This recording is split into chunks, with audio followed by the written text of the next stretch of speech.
YouTube पर काम करना बहुत ही आसान है। जो दोस्त कर रहे हैं यूट्यूब पे काम, उसको पता होगा कि यूट्यूब किस तरह वर्क करता है।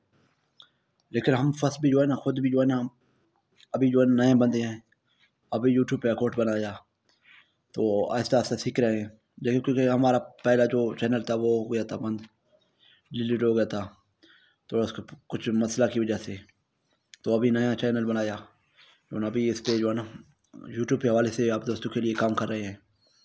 तो आपको दोस्तों को करना क्या है कि अपना यूट्यूब अकाउंट पे डेली 1 से 2 वीडियो 3 वीडियो अपलोड करें, और टैग, टाइटल, डिस्क्रिप्शन और थंबनेल वीआईपी बनाएं, तो आप बआसानी ग्रो कर सकते हो। और एक दिन में 1000 सब्सक्राइब भी आपके आ सकते हैं।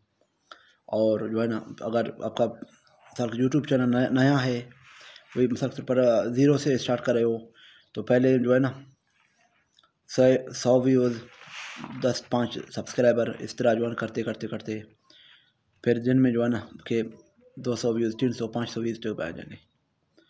तो दोस्तों यूट्यूब पे काम करें, और थंबनेल, टैग, डिस्क्रिप्शन और टाइटल वीआईपी बनाएं, और कॉन्टैक्ट अच्छे रखें, और आगे शेयर भी करें हर जगह पे, तो आपका कारोबार वीआईपी चल सकता है। और पसंद आया वीडियो तो लाइक करें, कमेंट करके राय का इज़हार करें, और दोस्तों के साथ शेयर भी करें। और मिलते हैं आप दोस्तों के लिए एक नए वीडियो के साथ। तब तक अपने दोस्त आदि खान को दे इजाज़त। जहाँ भी रहें खुश रहें, अपनों के साथ रहें। अल्लाह हाफिज़।